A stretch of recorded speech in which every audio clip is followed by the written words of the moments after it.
guys, welcome back to RoxomTV and also welcome back to GemGem Crypto. Whichever platform you're watching on, I hope you guys are having a fantastic day.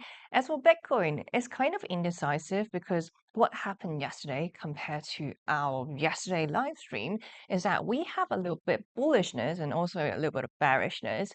Well, we know that, first of all, we have the confirmation from Jerome Powell that QT is coming to an end, and it has ended on 1st of December, which has been yesterday. So it should be a really good news, right? But like last night, of course, Hong Kong time, what happened is that we crashed down to 83K. So that's very interesting. What are the bearishness that we have, I wonder?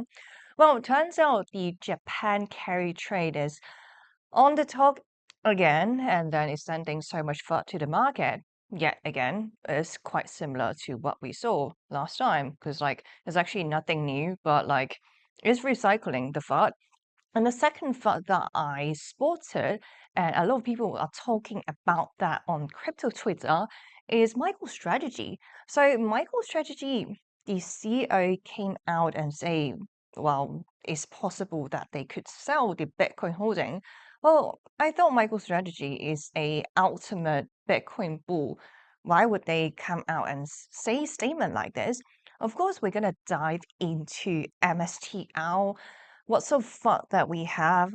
Should we be concerned right now? Should we be de-risking? And especially now that from a technical standpoint, we are officially in the bull market already. So anyways, there's actually a lot to dive into in today's show. So without further ado, let's hop onto the Bitcoin chart and do some analysis before we dive into the Bitcoin carry trade and news analysis. So today I want to actually start with the 2 weeks chart, and then we're slowly gonna dive into weekly and then daily because I want to look at the higher time frame instead. So in the 2 week chart, one thing very interesting is that, well, we gonna close the 2 week candle. So here, we are still on this candle. We haven't closed it. We're gonna close this in 6 days. So let's see if how's that gonna play out. The reason why I want to look at 2 week first today is because, okay, let us go ahead and pull out the 50 EMA. So the 50 MA right now, we are sitting at, if we zoom closer, we are sitting at around $85,000 for BTC. And one thing very interesting for the previous candle, so the previous 2 week candle, we actually managed to found that as support.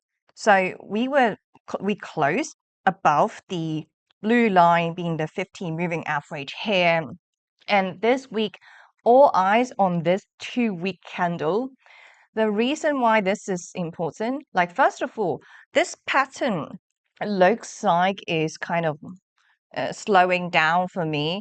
So judging from this candle alone, so this 2 week candle alone, this doesn't look like a particularly strong candle. Of course, we're closing that in 6 days. It's a little bit early to judge, but like judging from this structure and the pattern alone for this weekly candle, 2 week candle, looks like it's losing a little bit of steam. And if we zoom out, since this is a downward movement, bearish movement, and if we have this candle losing the steam, that means very likely we're just going to chop around instead of like going straight down. Because what it looks like to me is that there are basically two scenarios very possibly to play out. Like from a technical standpoint, this is no way we are in a bull market. We have, I'm one of the few analysts out there that call a bear market early, and that wasn't a popular opinion. I know because I got some heat from the comments. So anyways, looks like from a technical standpoint, okay, if we drop from 126K all-time high, and if we take the low of 80K, that is a 36% correction. And that is the definition of a bear market. And not only that, we have 2 weekly candles actually closing below the 50-week moving average. So that means aka a bear market. So there's no argument there. I really don't know why there are so many YouTubers still buying altcoins and still saying that, okay, since the macro tailwinds, we are still heading for a better place. But judging from a TA perspective, yeah, it's looking, of course, like we have confirmed that we're in a bear market, but like this downward movement maybe is losing a little bit of steam. Of course, we're gonna have to pay attention to in the 6 days. So whether we're gonna close above this, like if we're gonna find support on the 50 MA for the 2-week chart again. So basically, there's just like 2 scenarios. So scenario number 1 is that okay, let me remove this. Scenario number 1 is that if we find support because like this weekly candle looks like it's losing the strength. So if we find support, maybe we're just going to chop around and consolidate a little bit. In other words, trade sideways in the coming weeks. So this is scenario number 1 that I see from here. Again, since we have to wait for the confirmation in 6 days. But judging from this candle alone, looks like the probability is higher. And then the second scenario is that we're gonna even drop below the 50 MA, so there'll be more pain to come. I don't see a bullish setup from this chart. Again, like I know QT has officially ended and we have the confirmation from Jerome Powell. But one thing I hate to break it to you guys is that let's actually pull up the Federal Reserve, the balance sheet. So one thing I hate to break it to you guys is that even if we have ended QT, this doesn't mean we're gonna go up, and it doesn't mean we're gonna go sideways. So sorry about the drawing. So it doesn't mean we're gonna go sideways. It doesn't immediately go up because the last round of Treasury maturities did not settle until quite some time. So in other words, if we want to see this balance sheet of the Federal Reserve to go sideways, I'm not even talking about go up, but like go sideways, it might take like a few weeks for us to see the effect. So in the near future, there is a chance that the balance sheet would just like go down and dip a little bit before we actually see the effect of the QT ended kicks in. So looks like there's still more pain to come, and this is only on the 2-week chart. So if we also hop onto the 1 week, jumping from a longer perspective to a shorter perspective. So on the weekly, the chops and the consolidation theory still aligns very much. And especially if we pull up the Ichimoku cloud, so I have to close that every single time I have to open indicator. So if we bring up the Ichimoku cloud, so here is this indicator. It kind of looks like a cloud, right? What this does is essentially the support and resistance region we need to pay attention to. So how do you read this thing? So basically, it's really easy, and especially it works the best on the weekly candle for the Ichimoku cloud.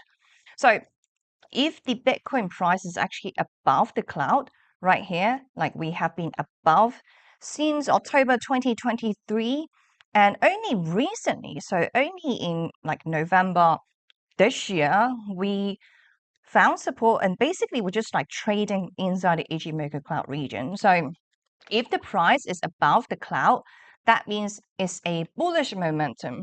The bulls are in control. However, if the price is actually below the Ichimoku cloud, so right here, the cloud is on top and then the price is sitting below, this is a bullish setup. So a bearish setup. So the bears are in control, vice versa. So one thing very interesting is that it's a first of all, the Ichimoku cloud is a leading indicator. It works really well as in telling which region we are in right now. So if we zoom closer, we are inside this region. So it looks like, okay, we might be consolidate a little bit, but the top band of the Ichimoku cloud, so being right here, that is like a major resistance for Bitcoin price. So in the coming weeks, I won't be surprised to, okay, Bitcoin might bounce up a little bit, maybe even to 100K. How about that? And then we got rejected again, and then basically built some data inside this Ichimoku cloud. The reason why I would say this is because if we zoom out and if we go all the way back to January 2022, so that was the bear market, right? So if we zoom out and December, that was the time we kind of used the Ichimoku cloud as support, and then boom, in January 2022, we finally got a trade inside this region. That means, okay, maybe the bulls are finally out of control and bears are here. So for the last cycle, we were trading inside this cloud for 91 days. So in other words, like 3 months. So usually, even for a bear market to start to begin, it doesn't go straight down. So like similar to last cycle, we didn't go from 69K all the way down to 15K. Like we will have like chops like this. So using the Ichimoku cloud as consolidation, a little bit like a bounce back up, that kept bounce. That's what I call. And then we're going to drop even more and then even more slowly grind down. One thing I find it really interesting in the market sentiment is that it looks like people are in their denial phase. This is very typical for a bull market or bear market. This is just the psychology of a market cycle. So if we look at this pattern, it looks awfully similar to here. So like people were saying, okay, we're gonna head to even higher places, like Tony saying at least 150K this year by year end. And then turns out we only got to 126K.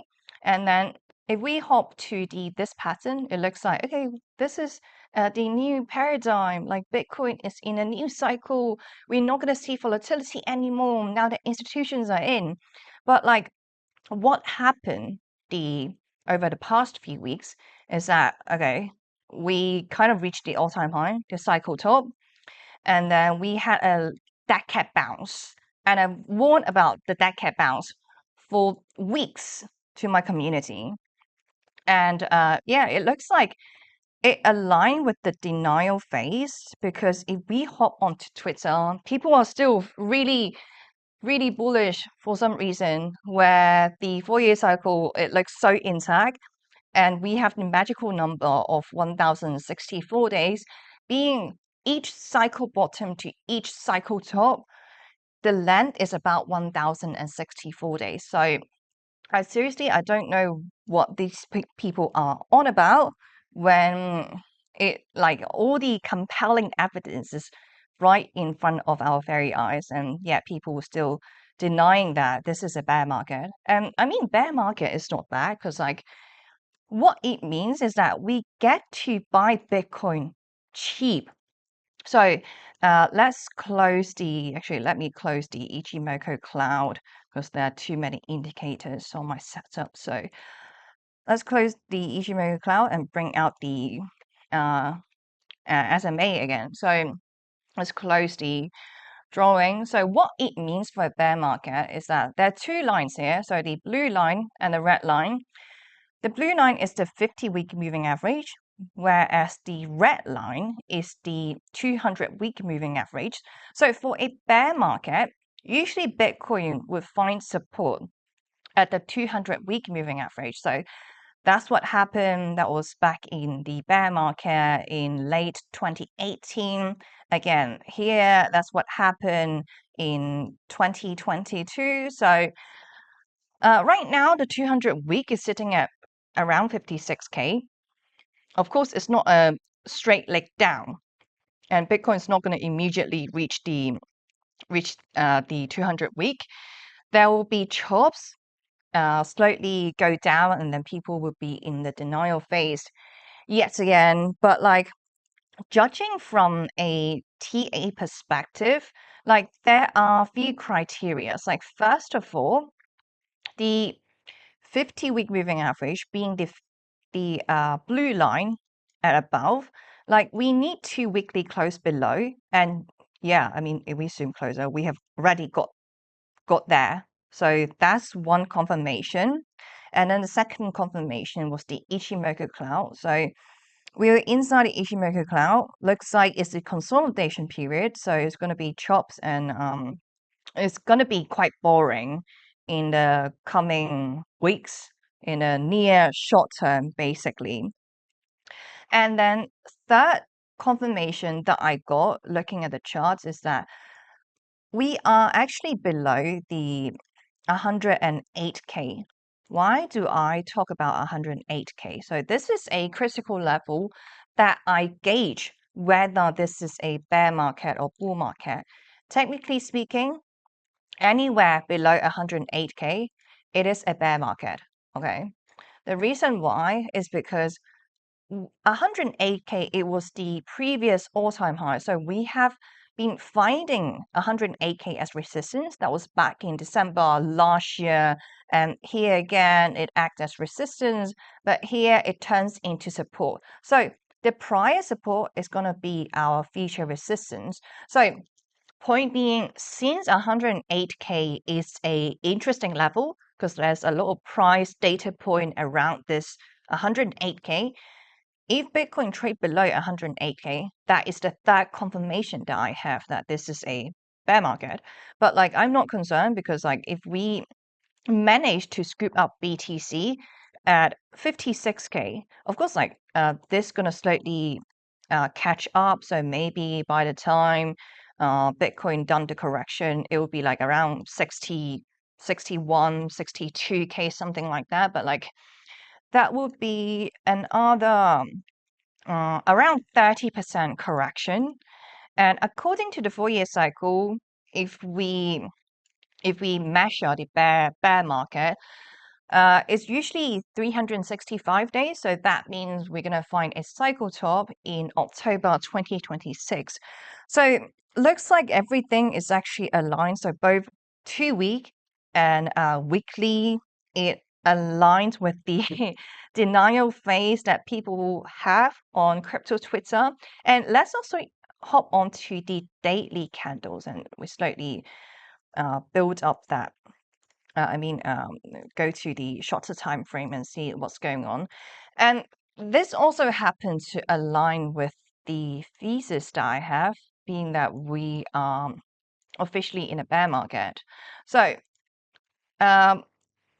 fourth confirmation is this general trend line. So we have been trending down since 126K. And ever since we're just like finding this trend line as resistance, like we keep getting rejected, like here on 11th of November, we didn't even technically touch the trend line. So that's more weakness I see from a TA perspective. So if Bitcoin, okay, if I'm so wrong with my TA, that means like I need to see Bitcoin, first of all, we need to trade above the 50-week moving average. Second of all, we need to be the Ichimoku cloud on the weekly chart.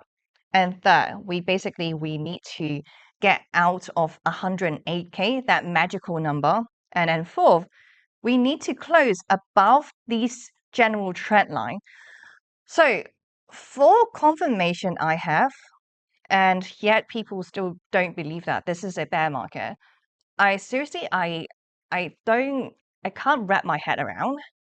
And looks like the market is leaning towards the bear. And I know there are macro tailwinds. Liquidity is unlocking, but that's really not what I see from a TA perspective, and especially in the coming weeks. Like we still have to wait for the 2-week candle to close because it's going to close in six days.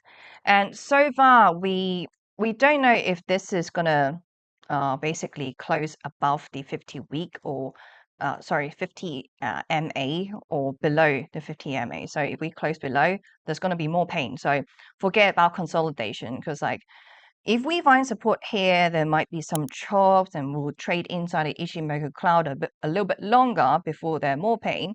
So if we close below this line, it's going to be like, yeah, it's going to be a lot more downward movement. Like one thing very interesting I could share is that yesterday I was having dinner with my friends, and then they were asking for my opinion because they know that I'm good at risk management and I have a few short positions in is so they were asking, is it a good time to short Bitcoin? And yesterday during dinner, Bitcoin was crashing, and I told them about the short positions that I've had for quite a long time. So they were like, since Bitcoin from yesterday, it crashed down to 83K. Is it a good time to pull a short position for, it doesn't have to be Bitcoin, altcoins, maybe, because I'm really bearish on altcoins. I think altcoins going to take a lot of pain, especially during this cycle. And this cycle is so weird because we didn't see a full-on alt season. So they were asking for my opinion, and I was like, it's just wait a little bit. Like, looks like 83K. It was like there was too much FUD in the market, too much uncertainty. So maybe wait around a little bit. Right now we're sitting around 86K, but okay, let's see if we're gonna find support here. Like again, there's no way it's a downward only. We're gonna see chops around. And yeah, like right now, maybe if you guys went early enough, because like over the weekend, a really good entry point that I saw just basically just 3 days ago, like we pumped to 93K, and I've talked about a dead cat bounce to my community like more than 10 times. And over the weekend, I saw a good entry at 93K. So that was a good opportunity, but like my friend asking me about this yesterday while Bitcoin is sitting at 83K. That's why I asked my friend to stay out, because like he's not like very early and the entry price is not like very optimal. Then sometimes the best decision to do is basically not to do anything. And especially if you guys are not like stay alerted to the market constantly, then maybe no actions is the best action. And yeah, but even though okay, do whatever you need, because I'm not a financial advisor and I don't know about your financial situation. I don't know what sort of commitment you have, what sort of obligations you have. Maybe you have to pay your rent or your mortgage, or you have to, I don't know, got parents to support. So I don't know your situation, just the risk based on your needs. Like, do you need that money around for the next few months? If so, it's a good time to de-risk a little bit. Like, personally, I have a few short positions going on, but again, when it comes to shorting the market, the entry price is very important. So I'm not advising you guys to do anything. Do basically markets like this with volatility so high, maybe sometimes do nothing is the best alternative. And even if you short the market, stay away from leverage. Like don't touch leverage at all. Like even for the past 24 hours, it's very common to see in the crypto market almost $1 billion get liquidated on a 24-hour basis. So it's very common for for crypto folks to experience this, and I don't want you guys who are watching this channel to experience a liquidation in your life, because it's really not fun, talking from my personal experience. Well, anyways, that's a lot of data. Of course, the next part of the show, we're gonna look into Japan, because there's a lot of FUD in Japan about the carry trade, and the Bank of Japan gonna gonna raise the interest rate again, and people can't do carry trade and basically borrow really cheap money. and YOLO into different markets. So let's take a 3 minutes break, and after that, we're going to look into what's going on in the Japanese market. Security matters. Zappo Bank, the only way to bank your Bitcoin. Apply now at zappobank.com. Some call me Chicken Little, others Bubble Boy. I'm a bit changed, but sounds familiar, right? Let me tell you a hard truth. The S&P isn't rising, the dollar's falling. That's the trick, monopoly money. It's ice melting by the second. Your savings, your salary, your time. Worth less every second. Everyone's using the wrong measuring stick. Switch the denominator. Price the S&P into Bitcoin. Hard, fixed, unprintable. Suddenly your unstoppable index, it's collapsing. And while you cling to dollars, well, Wall Street already switched. Before, you needed 2 brokers. Still getting my ninja bonus though, right? Plenty of spreadsheets. And my quant! I hate this part. I was right, and I'll be right again. If I were you, I'd thank me. You know my name's Dave, right?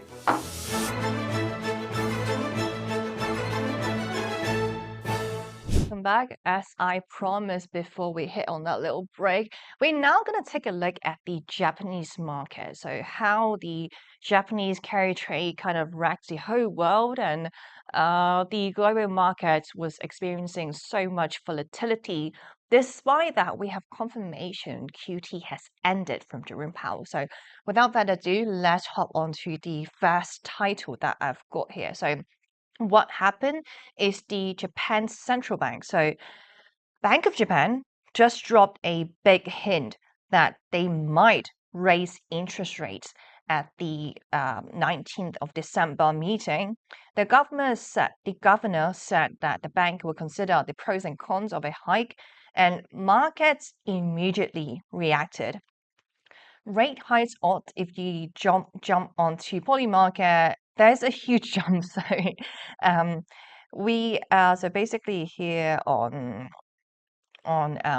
well, where is it again? So on 19th of December, the probability of us hiking the rate for 25 basis point, we have a huge jump. So just last week we were sitting at 46%, but right now 82% of people think that we're going to get a rate hike. So poly market is usually quite spot on with these kind of stuff. In terms of the Japanese bond yield, so let's take a look at this picture. For the Japanese bond yield, it spikes to a level that we haven't seen ever since 2008. So it's been quite a while. And of course, the Japanese yen strengthened quite sharply against the USD as well. This all happened because Japanese economy is looking stronger than expected. So wages are rising. Q3 data was robust, and inflation is closer to Bank of Japan's 2% target. And the reaction yesterday, it was quite instant. Like the Nikkei, of course, that's been the Japanese market, struggled a little bit when this news broke, and Bitcoin dipped below 85K as well. So like this is why the news is suddenly everywhere. So why the markets are panicking so much in a major fund. Like this is triggering fund mainly because of one thing, the yen carry trade. So here is a diagram that is very easy to understand. So basically for years, global traders would borrow Japanese yen at ultra low interest rates and use that money to invest in higher yield assets, maybe in US stocks or even US bonds, because they have higher rates than the Japanese bond, or maybe some of that money would flow to crypto. If Bank of Japan hikes rates, funding costs rise, and these borrowers are forced to unwind positions. So in simple terms, what this means is that borrowing becomes expensive and traders would have to repay loans. What they would do is that they would dump assets so the market would fall down even further. This unwind can create a chain reaction, especially in high-risk areas like tech stocks and crypto. We already saw like over $200 billion wiped from crypto market. There's forced liquidations, huge volatility across equities. And the fear is not just about Japan. It's about whether this triggers a global liquidity squeeze. And actually, this fear is not new. Like we have been through that. We lived through a very similar event back in August 2024 when Bank of Japan out of nowhere like unexpectedly hiked rates and the yen spiked. But what happened next is that, of course, the Nikkei, being the Japanese stock market, crashed 12% in a single day, and global markets like global stocks also tumbled. Crypto, of course, took a massive hit, and this left a scar on traders. And many still remember the damage because if you think about it, it's just like not that long ago. That's why even a small hint from the Bank of Japan causes a lot of fear that we saw yesterday, and kind of like we are recovering a little bit. And for this time, 2025, it might be different. Like this time isn't exactly the same because Bank of Japan actually came out to tell people the move, and the Japanese economy is actually stronger now, and inflation is constantly near 2% level.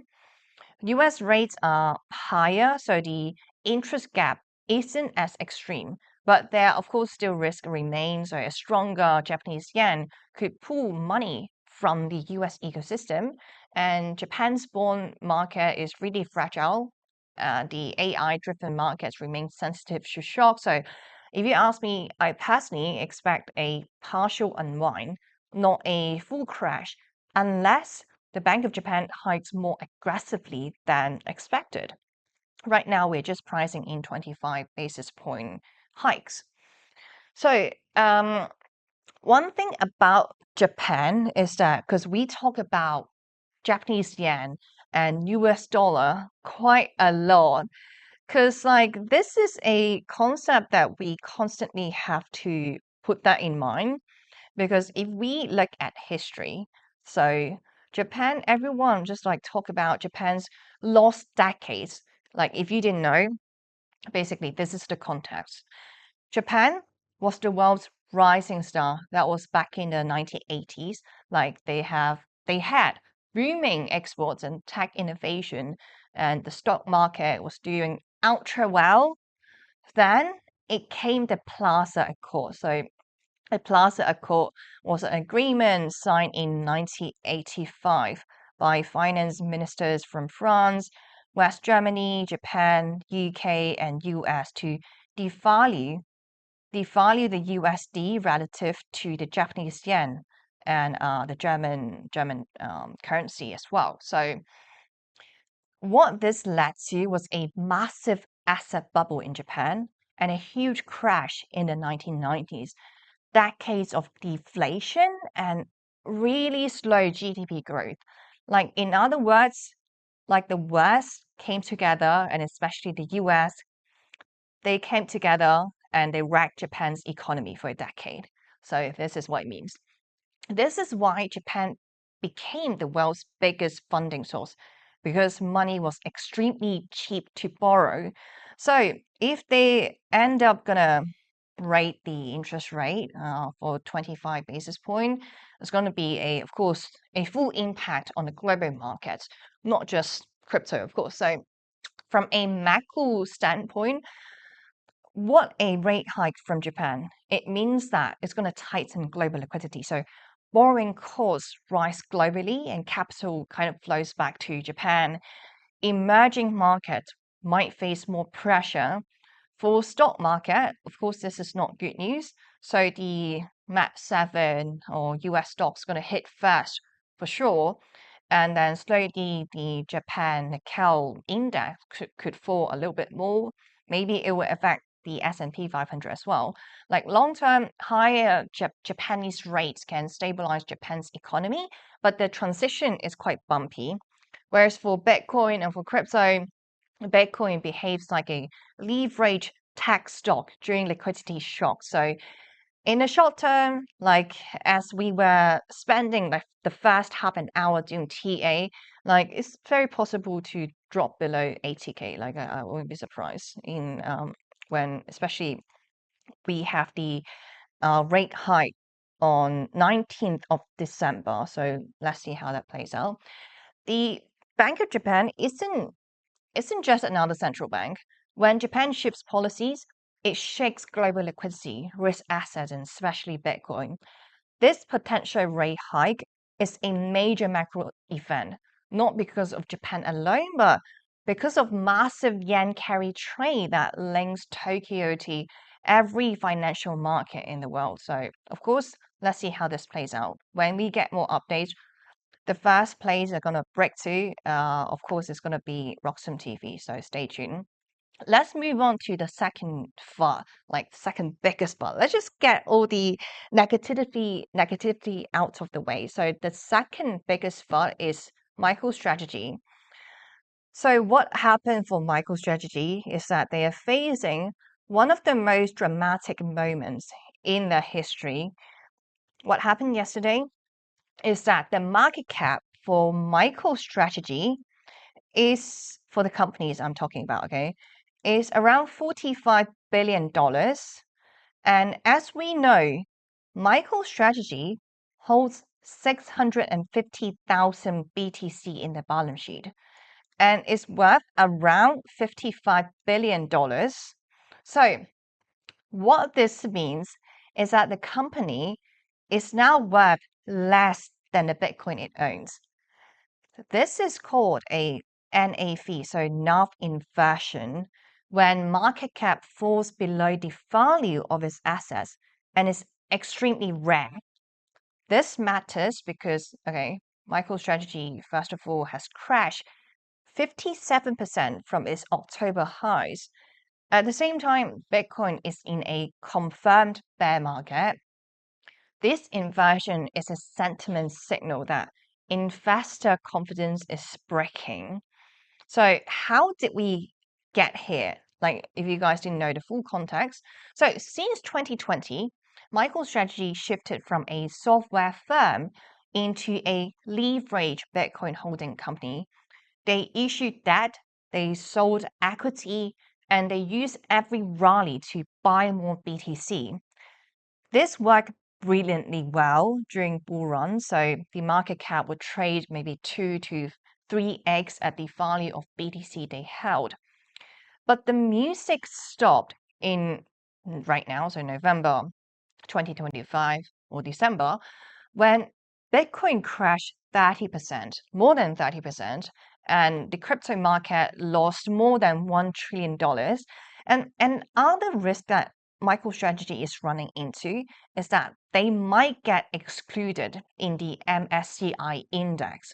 So that would trigger another multi-billion, so maybe $10 billion for selling.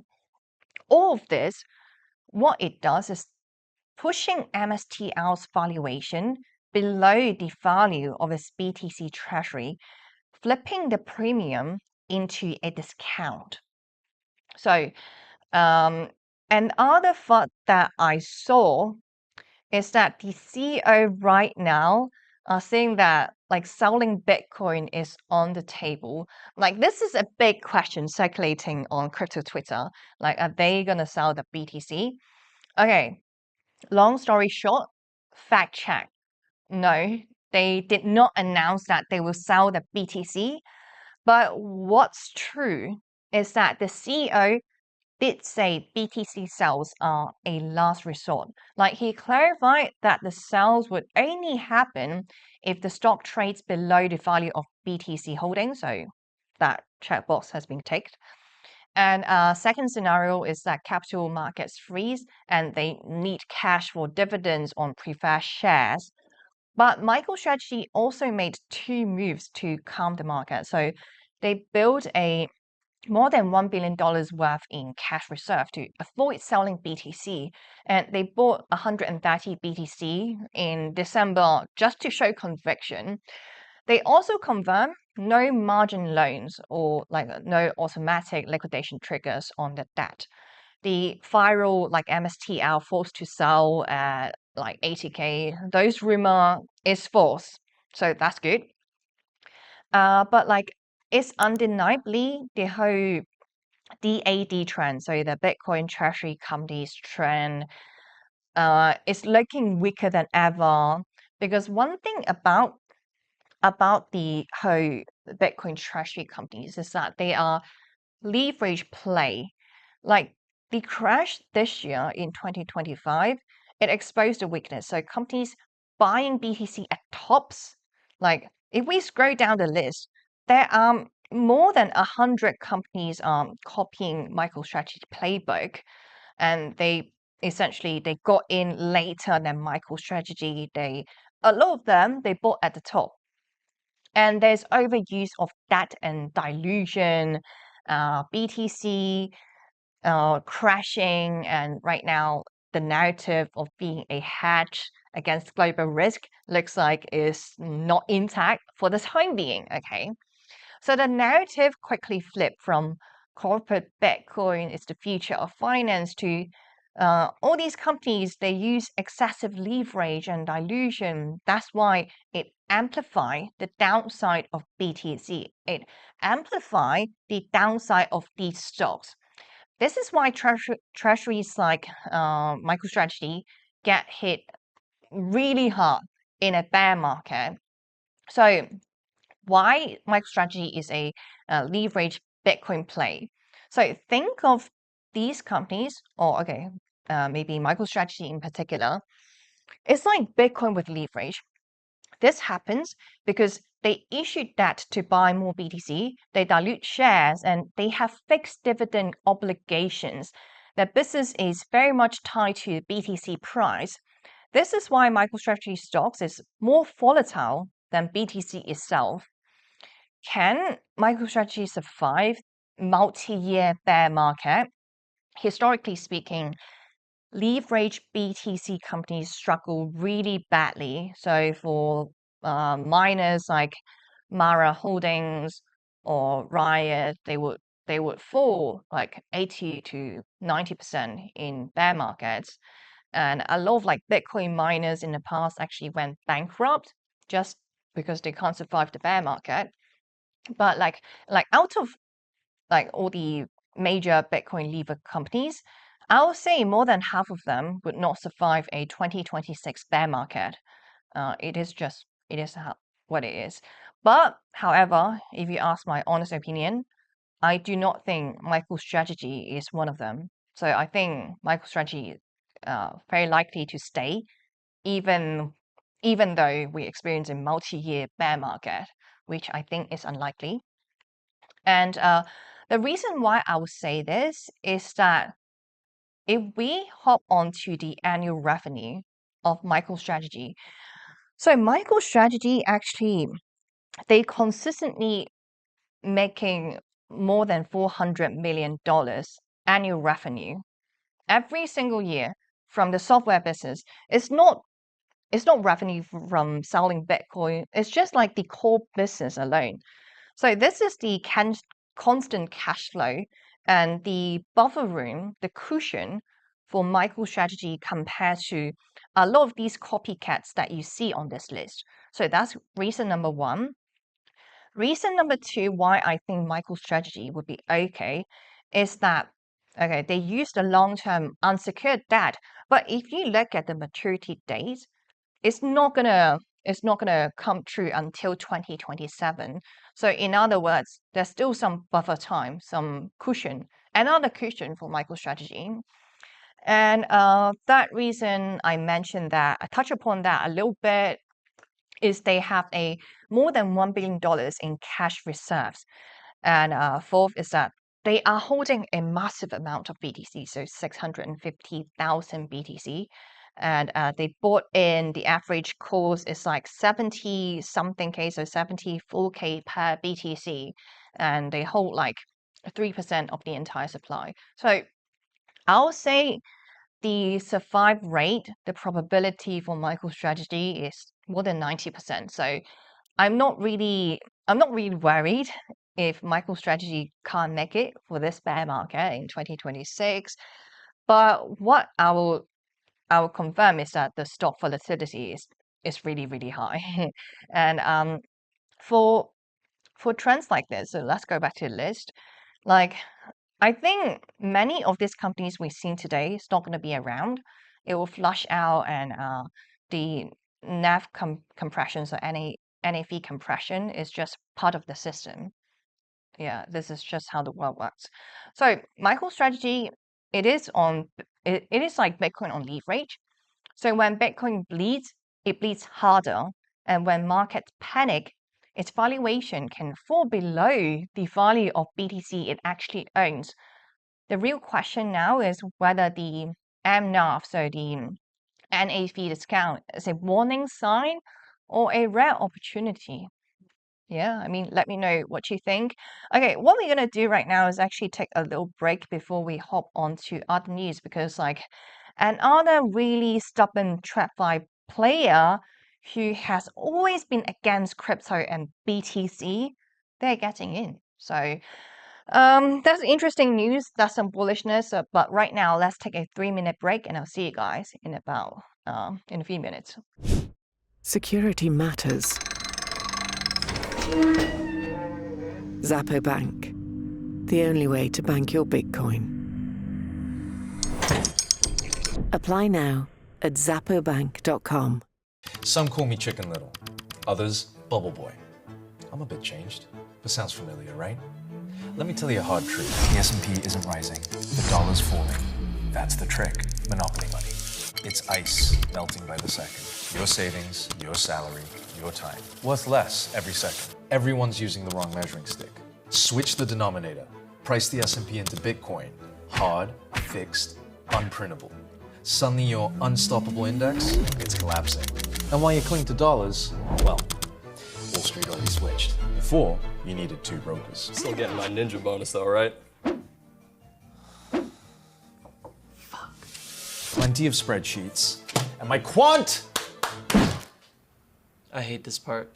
I was right, and I'll be right again. If I were you, I'd thank me. You know my name's Dave, right?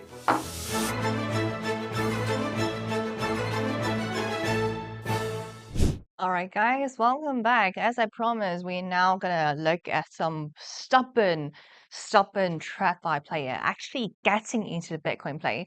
Who am I talking about? Is of course Vanguard. So Vanguard is the second largest asset manager in the world, with over $11 trillion in AUM.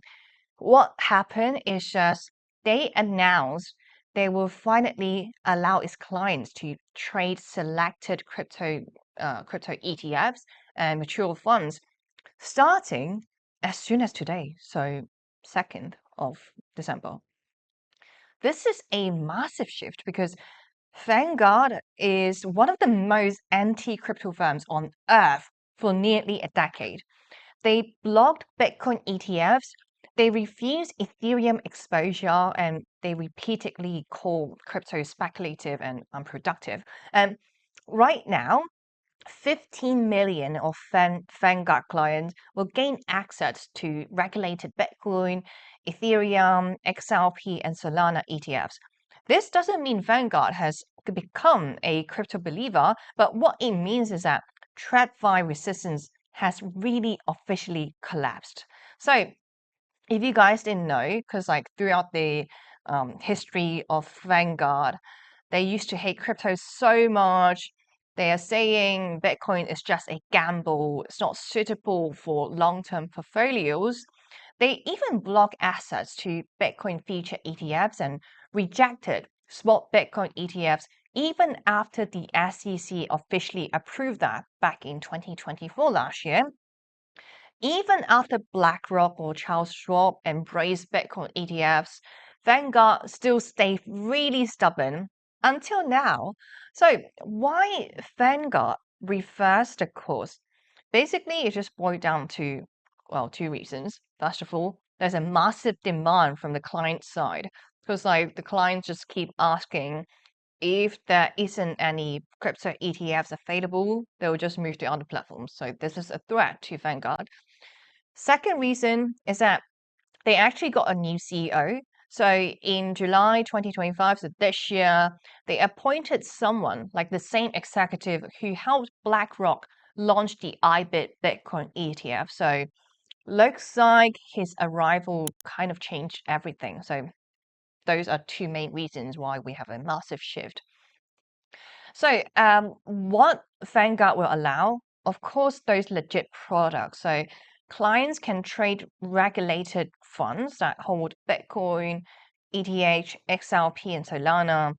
This includes most SEC-approved spot ETFs and some mutual funds. Of course, there won't be any meme coins or leverage products, no direct crypto custody. It will be available on regular brokerage accounts and IRAs, but there's some restriction like Vanguard will block products that don't meet the risk standards, and some institutional accounts may face limits. So this is soft, conservative rollout, but this is still huge because if we look at the bigger picture, their reversal is not about belief, it's about inevitability. Like for 10 years, crypto fought for recognition. Now, the world's most conservative investment giant is opening the doors to us. This is a historical moment because BlackRock, Fidelity, Charles Schwab, and Vanguard, they completed the TradFi adoption. Crypto becomes a standard asset in retirement portfolios. And I'll say, even though right now we're in the bear market, looks like it sets a stronger foundation for the next bull run. So I'm eyeing 2027 since the bottom likely going to happen in Q4 2026. But yeah, this is a really good signal that I've spotted, and digital assets have really entered the mainstream, which I like. Let's move on to the second news I want to cover. So the second news is that Yuan Finance. I don't know if any of you guys used that before, but it's quite an OG product. It's one of the oldest and most respected DeFi yield optimizing protocols. However, they suffered a security breach that resulted in $9 million stolen from its legacy YETH pool. This pool was tied to liquid staking tokens. So in other words, stake ETF, LETF. That's why did I say ETF? So stake ETH, LETH, and CBETH, and use custom stable swap logic. What it means, okay. And very importantly, Yuan's core faults, being version 2 and version 3, they were not affected. Only the old one, so the aging YETH pool was compromised. So how it was detected? The first alert came from blockchain security from PackShield on basically yesterday, who noticed funds being drained in a single suspicious transaction. Yuan Finance immediately formed a war room with engineers from SEAL 911 and Chain Security to investigate the damage. Early findings show the attack resembled the Balancer V2 hack, highly technical and targeting custom written code used in legacy pools. So this is Yuan's third major exploit since 2021, further highlighting a recurring pattern in DeFi, like the older smart contracts usually involve higher risk. And how the exploit happen? Well, first of all, there's a vulnerability. So the root cause was a unchecked bug inside the YETH pool's minting logic. Because the code didn't validate the amounts of tokens being created, the attacker was able to mint an almost unlimited number of YETH tokens. And this is called a infinite mint exploit, a classic DeFi bug that happens when a contract fails to force balance checks. And the attacker basically created a huge amount of these fake YETH without depositing any real collateral, just empty tokens created out of thin air. This instantly inflated the pool's internal balances. Using the fake YETH, the attacker entered yuan pools and swapped the counterfeit tokens for real ETH and the real staking derivatives. They managed to drain almost 1 million from YETH versus Wrap ETH stablecoin pool on Curve, and then another 8 million from the custom YETH liquidity pool. So a total of $9 million being stolen, all done with one transaction, making it almost impossible to intercept. And after the theft, the attacker sent those 1,000 ETH into Tornado Cash, so to hide the trail. The remaining $6 million stay in the wallet. So this is a typical post-exploit pattern seen in DeFi hacks. So what Yearn Finance took place, how they responded, is that they quickly coordinated with multiple DeFi partners to assess the damage and initial recovery. So far, Yearn Finance and the partners successfully recover about like $2.4 million worth of tokens by neutralizing the attacker's PAX ETH exposure on chain. All recovered assets will be distributed back to affected depositors. So recovery is ongoing. More may be saved depending on the exploiters' remaining on-chain positions. So if you guys are affected, like if you guys used Yearn Finance or you had any funds in the legacy YETH pool, just go to Yearn's Discord and create a support ticket and wait for the official reimbursement process. The recovery team is actively tracing exploiter positions. Just like, yeah, if you guys are affected, then go to Discord. Yeah, I hope you guys are not. But okay, let's move on to the last piece of news I've got for today. So it's about Trump. So Trump Media and Crypto.com. So Trump Media, the owner of Truth Social and publicly traded under the ticker DJT, so Donald J. Trump, is partnering with Crypto.com to create a new publicly listed company that will hold a massive Chrono, so CRO token, the crypto treasury. So they're going to turn CRO into a treasury company. This new entity is called the Trump Media Group CRO Strategy Inc. The ticker is MCGA, so Make Crypto Great Again. The deal is moving through regulatory steps now and is expected to close maybe in Q1 2026. This is one of the most politically charged crypto partnerships in US history, combining a Trump-linked media company, a major crypto exchange, and a SPAC structure to take CRO treasury public. So how did this partnership started? Well, Trump Media and Crypto.com began working together earlier in 2025. So the company actually acquired 684 million CRO tokens. Truth Social integrating Crypto.com wallet features, and there's also a quiet internal plans to build crypto-related products.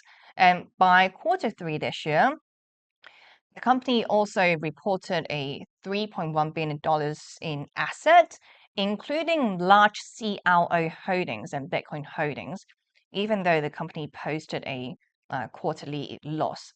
So it's actually a very big step for CRO, of course. The parties signed an agreement to form a new public company holding.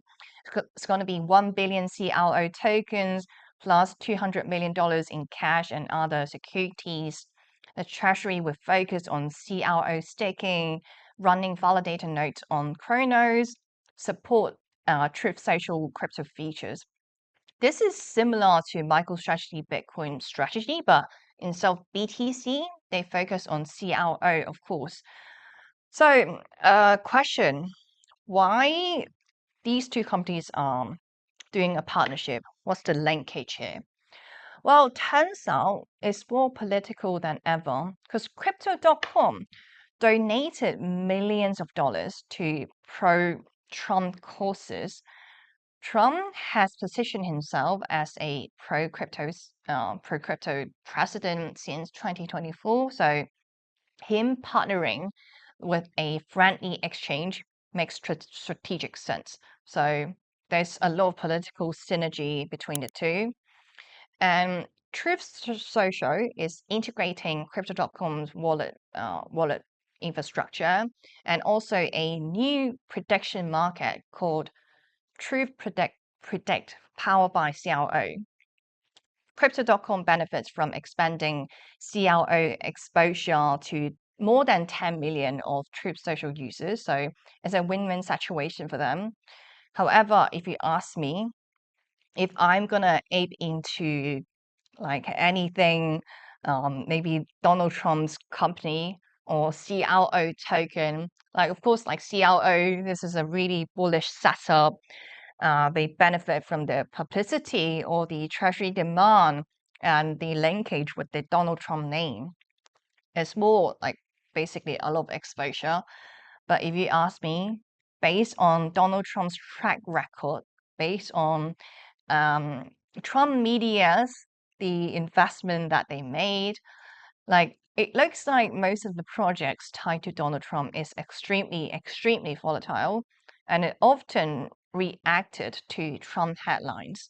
Like even the DeFi project that Donald Trump, basically it's not Donald Trump alone, but the Trump family, like I didn't I was telling and warning my community about it, and looks like it's another good decision that I leave that out because I saw like basically many YouTubers were shooting that thing to the moon because it's completely tied to Donald Trump's reputation. But the reason why I was bearish on the DeFi platform, first of all, even right now, the DeFi platform is still not working well. So a lot of the features are still not available. And based on the track record that I saw, looks like even the coins, maybe the meme coins, okay, all the meme coins related to the Trump family didn't do well. So the track record was really bad. So I didn't have any conviction. And that's why I warned my community about. I hope you guys watched my show from months ago. So that's how you avoided projects like this. And as for CRO, like the token price is down significantly from its all-time high, like 90% from its all-time high. But of course, like CRO, the sentiment can flip very fast. And I do like crypto.com as a product, like I used the card as well. So as a crypto person. But as for the CRO token, it's definitely high risk and high reward territory. So I'm not a financial advisor. I'm just telling you my opinion. That's all. So you guys can draw to your own conclusion. So anyways, that's pretty much all the news I want to cover today. Just last call to action before we wrap this live stream. So make sure to give us a follow on Twitter. So my Twitter handle is gemgemcrypto_io.